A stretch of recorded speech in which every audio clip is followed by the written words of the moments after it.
Stop driving and start discovering. We just launched the History or Drive app. It turns your phone into a professional tour guide with over 500 historic locations. Want to go where we've gone? Access expert videos and podcasts that sync with your route. With one-click directions, history is just a turn away. Grab our launch pass for just $2.50. That's full access through the end of 2026 for less than a cup of coffee. Visit historyordrive.com today and start your next history road trip. That's historyordrive.com.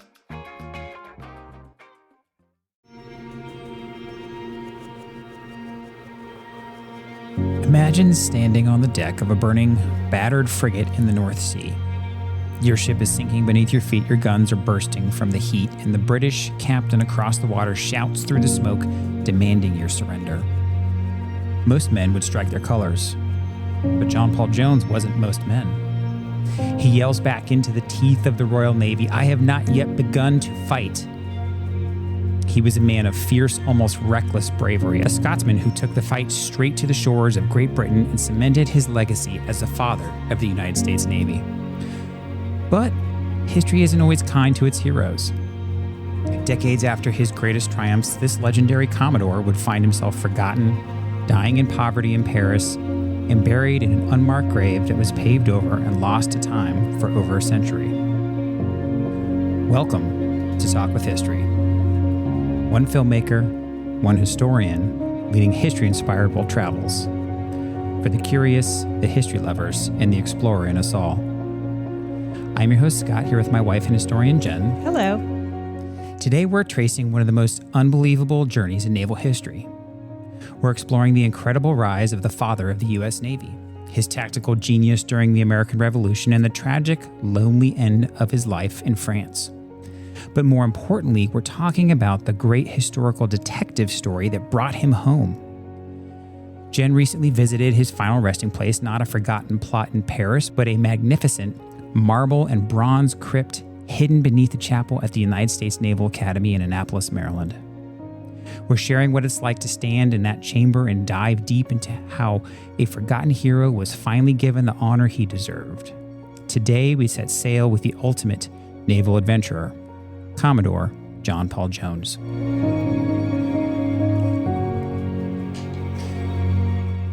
All right, Jen, before we jump into this topic that is completely appropriate for this channel, as you and I are both hardcore Navy. Yeah, who's your daddy? Right. We have a 5-star review. So we have a 5-star review for the podcast. So thank you to folks. It looks like folks have been jumping in there to Apple Podcasts, giving us 5 stars. So keep doing it. We got to catch up to the History Channel on whatever podcast they have. But we got a 5-star review from Big Mac AD. So 5 stars. Subject line is love it. Came across your podcast by accident. Welcome, Big Mac. And I'm so glad I decided to listen. Love what you are doing. Thanks for the great insights and making history exciting. Keep up the good work. Thank you so much, Big Mac AD. And for anybody else who's listening, or if this is your first time listening, please feel free to jump in, give us 5 stars, write us a review, and we'll read it on the show. All right, Jen. So you went to my alma mater. Without you, was that? Without me, right? So you were up there cruising with American Cruise Lines, and went to Annapolis, Maryland. You did a couple videos there, and so we'll have a series of videos and podcasts. We'll be talking about the Naval Academy in Annapolis and all that stuff. But this is a very interesting topic because we all know, well, many of Navy folks know that John Paul Jones is considered the father of the U.S. Navy. Now, but I didn't know the circumstances around his death, where he was originally buried, and how he was actually brought to the Naval Academy. Yeah, so there's 2 stories here, really. There's a story of John Paul Jones and him cementing himself in the history of America. And then there's a story of bringing John Paul Jones's body back to America. So there really is, a lot to be said about him. But going to the crypt, it was such an honor to go there. I mean, the chapel is beautiful, the Naval Academy Chapel. It is the dome you can see the highest in the city of Annapolis. It's even higher than the state building there. And it's a big copper dome, and it's a beautiful chapel, lots of beautiful stained glass, very nautical. There's a lot of odes to the sea and odes to. There's like a stained glass of like the captain at Mobile Bay and all this stuff. And God basically watching over sailors, basically. And so, but it wasn't originally built with the crypt, and it wasn't originally built with the idea that John Paul Jones would be in the crypt. And so much so that when John Paul Jones's body is originally found and brought back to America, he's put in Bancroft Hall until his crypt can be completed underneath the Naval Academy Chapel. And Bancroft Hall, you'll see on a subsequent video, is the biggest dormitory in the world. It's where all the biggest continuous dormitory in the world. So it's all connected. And they have a memorial hall there to all the people who have served and sacrificed their lives to the cause, to America. And so his crypt was, or his coffin was in there until it was put into the crypt. But let's talk more about how John Paul Jones really cements his name. Yeah, tell me about the circumstances around him standing on a burning ship, yelling at the British, "I have not yet begun to fight," because that sounds like a very stubborn sailor thing to say. So you have to think John Paul Jones is a sailor's sailor. He really is a man who loves to sail. He becomes a sailor at 13 years old, and he really gets his chance and proves himself in the circumstances we always say that smooth seas do not make good sailors, right? He loses a captain, he loses a first mate, and so he has to kind of stand up and become these people. And so he's really like, what do we kind of thrust to the forefront? Yeah, right. Death by fire, right? That's what we usually say. Like you're just kind of pushed into it. So that's where he really proves himself. Now, you had said in the opening, strike your colors, and a lot of people don't understand what that means. Yep. It's a naval term that means surrender your colors. So if you strike your colors, it means you're taking them down and you're surrendering to somebody else. So when you're asked to strike your colors, basically that British captain is asking him for his surrender. Yeah, it's similar to how we talk about different army battles, right? Different, when they're holding the colors, they're holding the flag out in front to kind of show where the front of the line is. If those colors fall, the soldiers can kind of see that and they can know, oh, maybe we're faltering. So it's a similar concept that the colors, it's a signal. It's not just the symbol of your ship, of your country, or wherever you're from. It's also a symbol. It's also a signal to the rest of the fleet saying, oh, the lead ship struck their colors. They brought them down. They're surrendering, or maybe they haul up a white flag or whatever it is. But that's what he did not do. Yeah. So when you say those nautical terms that people might not know what they are, I want to kind of explain them sometimes because we get so used to saying them that people who aren't in ship life would not know what that means. Like, what are you striking? Are you slapping them or something? I run into that all the time. I mean, it's anybody in any industry, and for me and my fellow Navy brothers and sisters, it happens to us on a fairly regular basis. So John Paul, as he's born with the name John Paul, he's born in Scotland. So you can probably relate to him because the ancestry is Scottish too, in 1747, July 6th. And again, at 13 years old, he started his maritime career. He sails out of Whitehaven. It's the northern English county, and he's apprentice on board the Friendship. So his older brother has kind of gotten him. Again, he's not the oldest. He's the second brother. You're not going to be inheriting your family fortune. Well, and if you think about it then too, right? Britain is known for their naval power, right? If you're going to pick a profession, being a sailor, trying to go off and sail for, the British Navy or whatever it was, even it wasn't in the Navy, even if it was just like working a merchant ship, British naval power and that experience in that industry was very much a viable career path. Oh yeah. So he works as a sailor as aboard several merchant ships. And in 1764, he becomes involved in the slave trade. And he becomes a third mate on board a slave ship. And 2 years later, he's the crew of a larger slave ship. He leaves the slave trade, though, after several voyages. He describes it as an abominable trade in 1798. And he books passage back to Scotland. He doesn't want his career to be a part of the slave trade anymore. But it's that next brig, he's on the John, when both the captain and the first mate die of yellow fever. And the crew encourage and vote for him to navigate the ship back to port, which he does. And because he's so successful, that ship's owners make him master of the ship. Oh, so that's how he worked his way up. Yes. And that's really what you want as a captain. But it's a ship owner that has to instill that kind of responsibility in you because they're ultimately financially responsible for the ship.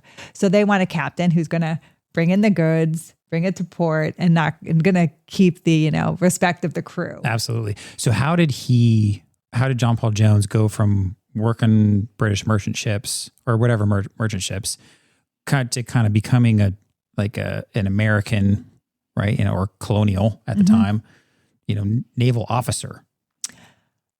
So he's working a bunch of ships. He's engaging in the tobacco trade. There's some mutinies that happen on his ship. He's pretty, he's a corporal punishment guy. Oh, so he's kind of hardcore. He's hardcore. Yeah.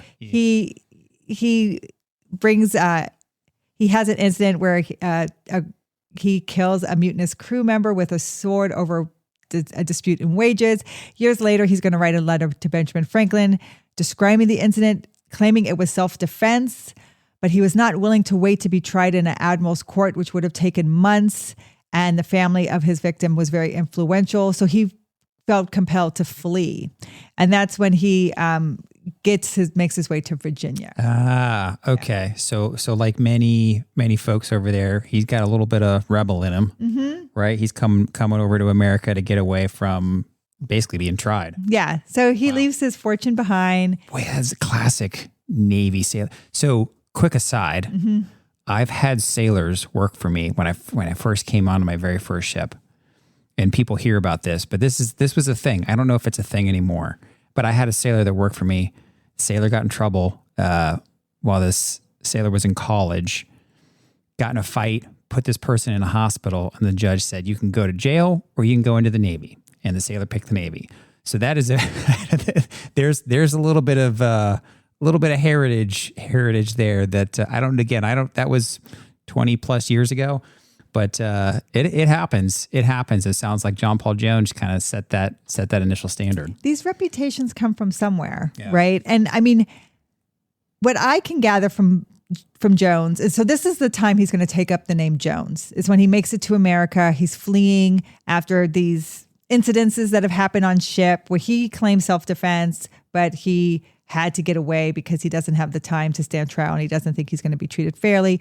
That's when he's going to take up the surname Jones. Also, I think to kind of hide himself a little bit more. It's a very tough life in the Navy, and especially back then. At this time, right? And you have to prove yourself as a sailor.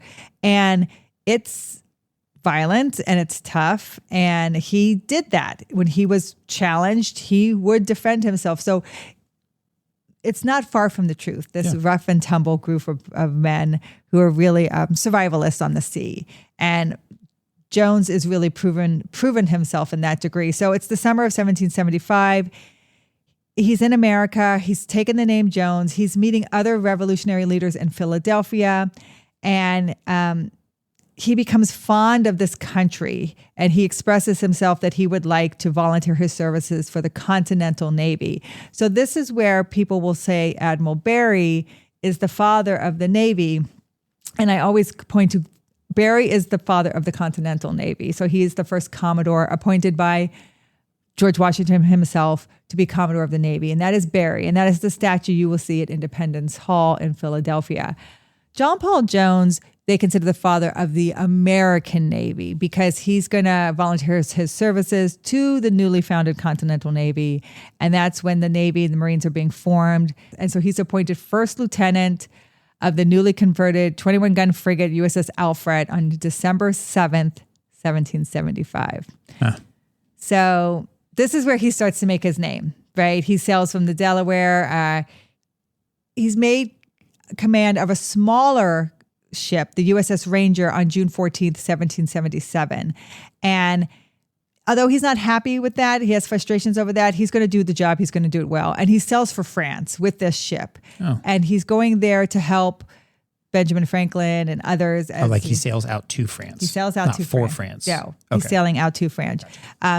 Just to assist in the American cause in any way possible. Yep. And this is when the Rangers full on attacks the British. So what John Paul Jones does, it's different than most American sailors at the time, is he's really not on the defensive. He's on the offensive. And that's why people really love him. It's just this crazy Scotsman out there being like, let's do this. Yes. I mean, he is a experienced sailor. Yeah. He has sailed many voyages back and forth across the Atlantic. So unlike a lot of other continental American sailors, he has experience. Yes, he's in his element. Yes. And so he gets out there, he attacks the British.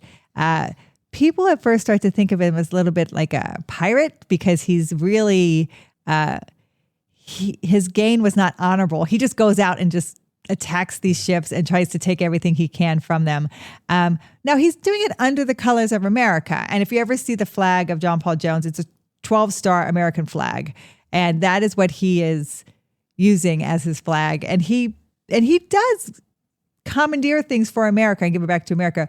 But this is where I always talk about this fine line between privateering and pirates. So it was very fine line, but then you had to know exactly what they were commandeering. And I don't know how many were straightforward with what they actually plundered. Yeah, well, and if you think about it at the time, I think John Paul Jones benefited from the timing of their conflict with the British and the timing of, he's kind of probably at the peak of his career, right? His experience and all this stuff. And so he can go out there and just kind of, Yosemite Sam it, just kind of shooting from the hip, and attacking the British in, back in the States. They're like, he's kind of pushing the envelope, but you know what? We've got a conflict with the British anyways. He's not hurting us and he's hurting them. We're just going to kind of let him keep going.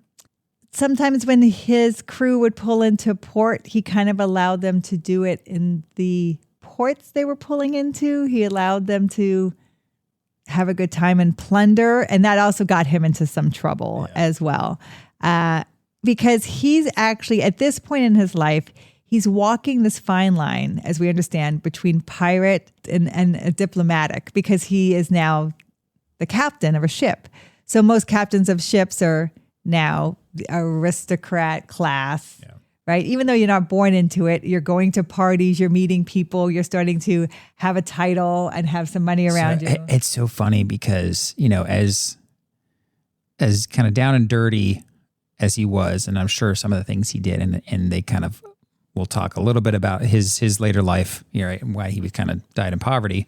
It's interesting because, you have these kind of two types of sailors that work their way up from nothing, right? Which he kind of essentially did. And then there's folks who were born into this and they were officers from the very beginning and all this stuff. And he is very much the other side, the ruffian side, just on the sword's edge of what's allowed and probably, pushing it over that edge. So it's during this time that Jones is still leading the Ranger. He takes a British ship, the Drake. It's a big deal, but it still has some controversy around it.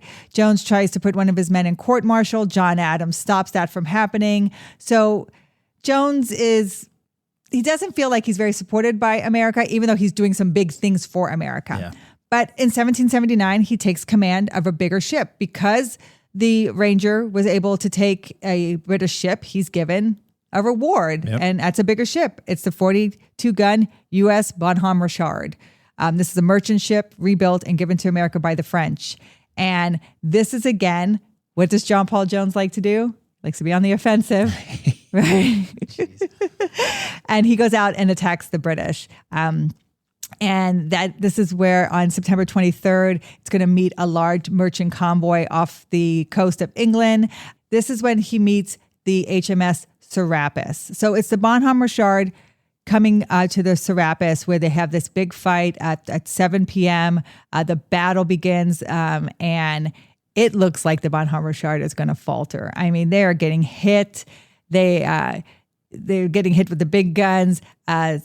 The captain of the Serapis comes over and asks for him to strike his colors. So asking basically for his surrender. Like, we don't want to burn your ship. We would rather take it as plunder. And we don't want to kill all your men. Yeah. So will you strike your colors? And this is his famous line, I have not yet begun to fight.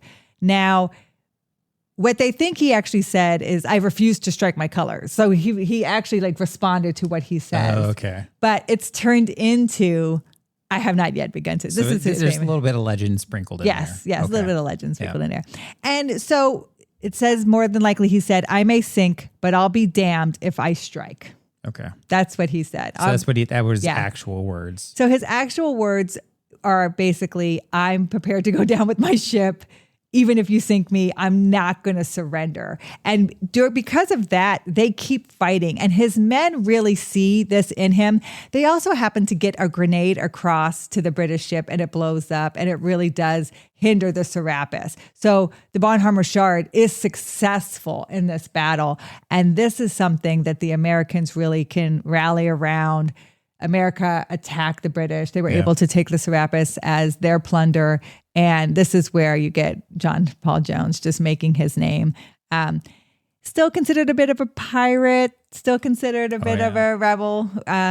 But he has all of these stereotypes that kind of come inside with a sailor in America. So that's how John Paul Jones that's how the legend of John Paul Jones was born. So let's fast forward a bit.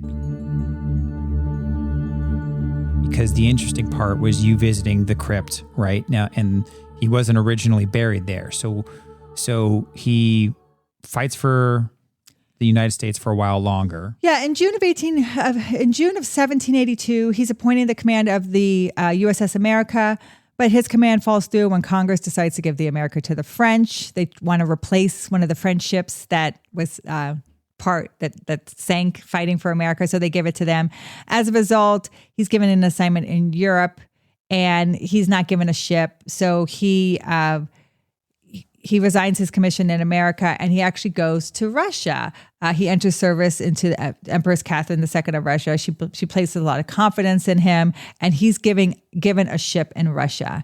And that's where you hear John Paul Jones will become an admiral in Russia. This is what happens at this time. Because he was never an admiral in the United States Navy. No. He was only a captain / Commodore, right? Mm-hmm. Commodore is a captain who has multiple ships that report to him. Yes. So he goes over, he's like, okay, I'm going to keep doing what I'm doing, what I'm best at, which is being on the high seas, fighting ships. Yeah, and so he goes and fights for Russia for a little bit. Catherine the Great makes him a rear admiral. Yeah. And he does very well for them. He takes ships, he leads ships, he does a good job. But it's during this time that he gets in trouble with the law. This is in Russia? In Russia. He's accused of raping a 10-year-old girl. Now, I get a lot of controversy about this because America honors him as the father of the Navy, yet he has this accusation in Russia. Now, you have to understand a lot of the primary sources around this are conflicting. Jones will claim that this was a prostitute that he paid regularly and she wasn't 10 years old. And there were people in Russia who were trying to smear Jones. They did want to ruin his career because he was doing so well. And as you can imagine, Catherine the Great did not have fans. So anyone who Catherine the Great liked, they were trying to take out as well. So it's kind of unclear because of these conflicting reports. Like his word, kind of what he said were the facts versus these other folks on the other side. Yes. And what they were saying. He was willing to stand trial. There was one witness really for the prosecution, and that later found out that he was being paid by the people who didn't like Catherine. And Catherine, she very much was a proponent of women's rights at the time. So she really wanted to stick up for this young girl who proved that she was more along the age of 12, 13 and did work in prostitution. Still not a great age, but you have to understand the time was a little different as well. So basically he gets retired to France. He gets a pension from Russia, but sent to France to Catherine just kind of wants to get him out of her hair. So it sounds like he was doing things that today would be very morally and legally objectionable. Yes. Very much so today. Yes. At the time, Was it legal? Okay. He's in Russia, different time, different era, right? He said one thing, the other side said the other thing. So they basically kind of just pushed him out, it retired him, and kind of said, okay, thank you for your service. Be on your way. Yes. And because he's actually, entering into those compromising situations, they were able to kind of catch him. So to his detriment as well. Yeah. So it's in May of 1790. He's going to arrive in Paris. He retains his position as a Russian rear admiral. He still corresponds with people, but no one's going to give him a ship anymore. No one's going to give him a commission. And it's in 1792, 2 years later in June, where he will be found dead. Or actually, in July of 1792, he's found dead at 45 years old in an apartment in Paris. And they believe the cause was something with his kidneys. They're not sure. It probably was some kind of alcohol-related incident. But he was 45 years old. Wow. And so upon his death, he owes significant money to other people. You have to realize he's never directly paid for his service on the Bonhomme Richard. He's never given, he's earned a lot of land in America. He's never given compensated for that. So as much as he dies in ruin with debt, he's also never paid. He's a true sailor, right? It's hard to get paid for those things that you've done. And he's buried in a metal coffin, and he's buried in like an alcohol in a metal coffin. But his grave goes unmarked, and he's buried in an old cemetery that by the time America starts to look for his coffin, his burial place had been lost. And so much so the cemetery had kind of gone undiscovered and paved over, and a building was built over it. Yeah, I think it was like what I was looking at was like a laundromat, right? Like, I mean, it was like literally they had built a building on top of it. It was being like to do laundry. Yeah, so he was basically forgotten. Yeah. So to Scott's point, how does he end up in this massive, beautiful sarcophagus underneath the Naval Academy chapel? Well, it's in 1905 when a U.S. ambassador to France searches for 6 years to track down his body. He uses an 1851 copy of the missing burial record, and he knows that he was buried in a lead coffin. They're able to search under the ground. They don't move the building or anything, but they're able to go in kind of to the side and use these metal rods as they search under the ground, and they hit lead. And they found 5 lead coffins, and they pull all of them out. So they kind of dig vertically or they dig sideways to get to the coffins. Yes. And they pull out the 5 coffins, and he's found in the 3rd one. He's unearthed April 7th, 1905. Wow. They said he was immediately recognizable. Yeah. So what I was reading online when I was doing my own initial research for this was that the person who initially buried him was, a French businessman with a little bit of money, and they knew that because of who he was, that he might be sought after later. So whoever buried him paid extra money to have him buried basically in alcohol in this lead coffin, knowing, America might come, somebody might come looking for this guy. Yeah, someone might come knocking on his door one day. And they did. And so then when they opened it up, the thing that I read was like, his limbs were still flexible. Like they could recognize him. It was crazy. Yeah. I mean, think he dies in 1792 and they find him in 1905. Yeah. 100 plus years later. That's crazy. But they have a bust of him. Plus he's buried in uniform, and they were able to match dental records. Plus that bust, they were able to say looked facially like him. Yeah, and you show the bust in the video. So when you go down to the crypt, there's a couple things that are surrounding the crypt, and there's I don't know if it's not the bust, but it's a recreation of the bust of his face. And so they used that because it had been made before he died to basically identify him. Yes. And his body is brought to the United States. On April 24th, 1906, his coffin's installed in Bancroft Hall. So an interesting thing there, right? They didn't just like ship his body back over. So, and this is what I love. I've talked about this before about like connecting historical figures when you're talking about these disparate things. Because we talk about John Paul Jones and we think, 1700s and all that stuff. When he's dug up, So it's President Theodore Roosevelt who basically says, hey, we're not just going to ship his body back. We're going to give him like a few ships, and they're going to escort his body back from France back to the United States. So they give him like essentially like a kind of a hero's welcome, right? Bringing him back over. It's Teddy Roosevelt. Yes, right? So 7 United States battleships. Yeah, connect that in your brain, right? Teddy Roosevelt was president when John Paul Jones, the father of the U.S. Navy, was brought home. I just found that very fascinating. Mm-hmm. 7 battleships escort him home. Yeah. And again, the ceremony at Dahlgren Hall? Yeah. Was presided over by Teddy Roosevelt, who gave a speech paying tribute to Jones. Yep. And he held him as an example to the officers of the Navy. So this is why we laugh about the way Navy sailors act. If you really want to hold John Paul Jones as an example, then our Navy sailors are doing an exceptional job. Well, the culture of the Navy is not what it was, even when you and I were first in over 20 plus years ago, 25 years ago. They used to joke, on the enlisted side, like you couldn't make chief unless you had been to mast. Yeah. So that was kind of the running joke. Now, again, I think the culture of the Navy has gotten a whole lot better. And so that is not as much the case anymore.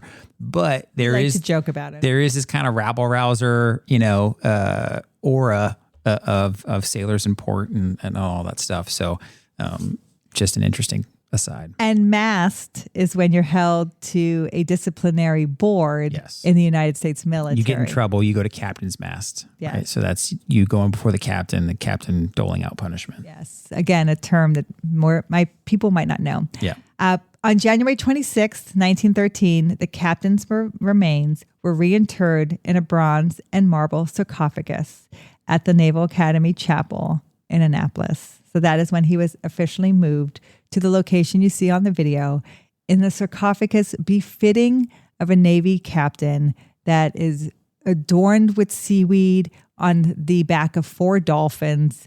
It is a beautiful rendition to someone who was a sailor and just of the sea. And it really is, when you go there, something that's so honorable for someone who is the father of the United States Navy. And it's a beautiful, again, for those listening, I would encourage you guys to try to go check out the video, which I'll link in the show notes, but it's a beautiful sarcophagus, right? So it's this kind of dark green, white, like special kind of marble.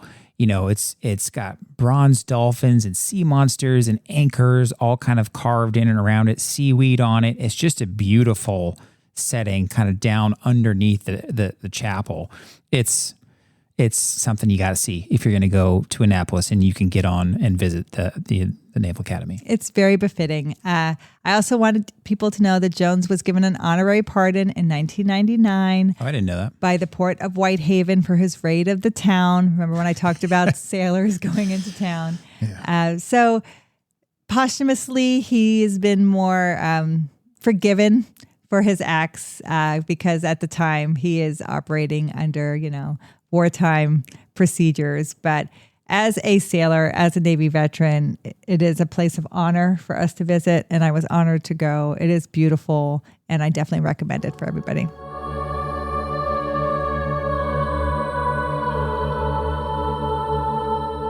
When John Paul Jones closed his eyes for the last time in a lonely Paris apartment, he had no idea that his final battle would be a century-long game of historical hide-and-seek. He died in the shadows, but his legacy was built for the light. It took the obsession of an American ambassador, the ingenuity of French engineers, and a lead coffin frozen in time to pull the father of the U.S. Navy out from underneath the streets of Paris and bring him back to the nation he helped create. Today, when you stand in the quiet marble splendor of the crypt beneath the Naval Academy Chapel, you aren't just looking at a tomb. You are looking at a monument to American defiance. Jones taught a young nation how to fight on the high seas, and his final resting place stands as a permanent reminder to every midshipman of what it means to give everything for the cause of freedom.